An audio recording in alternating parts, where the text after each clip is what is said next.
We look. We cannot help it. The news flashes their faces across our screens, their names whispered in hushed, fearful tones. Cold eyes often stare back, devoid of the warmth we expect, the humanity we crave to see. A shiver, unwelcome yet undeniable, traces its icy path down our spines. Why do these monsters, these architects of unspeakable acts, fascinate us so profoundly? They walk among us, their true natures skillfully hidden behind masks of normalcy, of mundane routine. They are the quiet neighbors, the seemingly ordinary colleagues, perhaps even terrifyingly members of our own extended families. This allure is undeniably dark, a morbid curiosity that feels almost shameful to admit.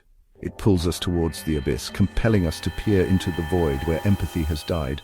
We want to understand the evil. We need to know why they kill. What transforms a human being into a serial killer? Is it a genetic curse or a broken path of life?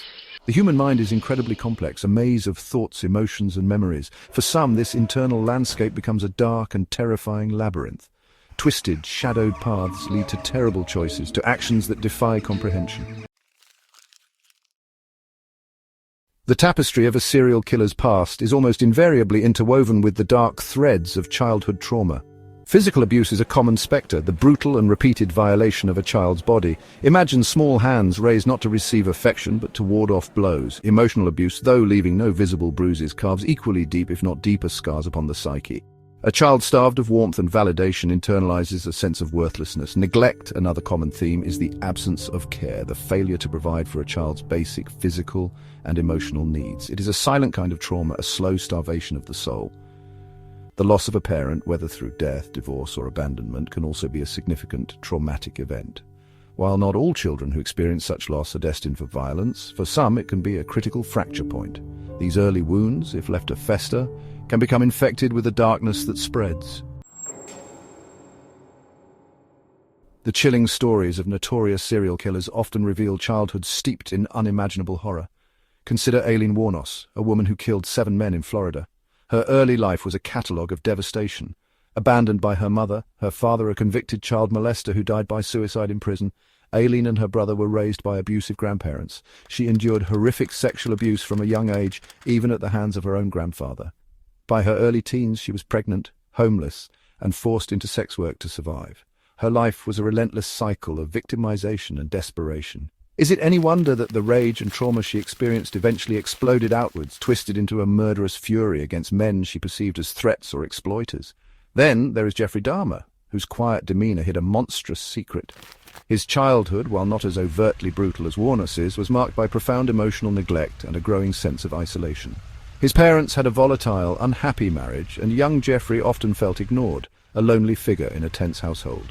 He was a shy, withdrawn child who struggled to connect with his peers. As he entered adolescence, he became increasingly preoccupied with disturbing fantasies involving dissection and control.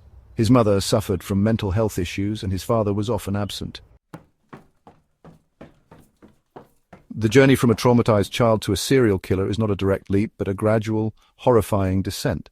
Dissociation is a mental process where an individual detaches from their thoughts, feelings, memories, or sense of identity. For a child enduring unbearable abuse, dissociation can be a survival tactic. Fantasy becomes another crucial yet perilous escape route. Child trapped in a horrific reality may retreat into a rich inner world where they have control. Initially, these fantasies might be a harmless coping strategy. However, if the trauma persists, these fantasies can become increasingly elaborate, violent, and sexualized.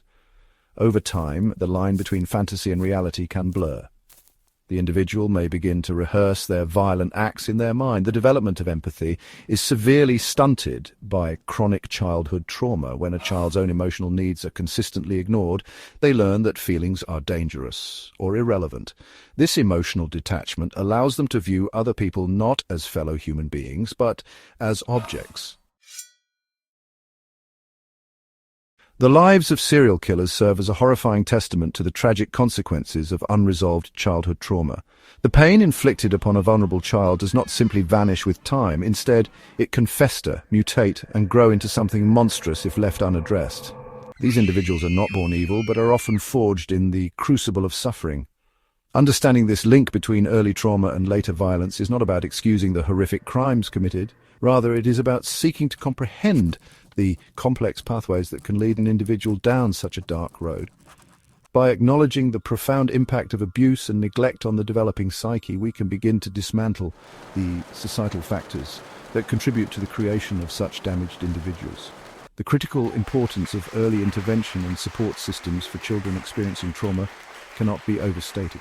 If we are to break this devastating cycle, we must create a society where children feel safe, valued, and heard.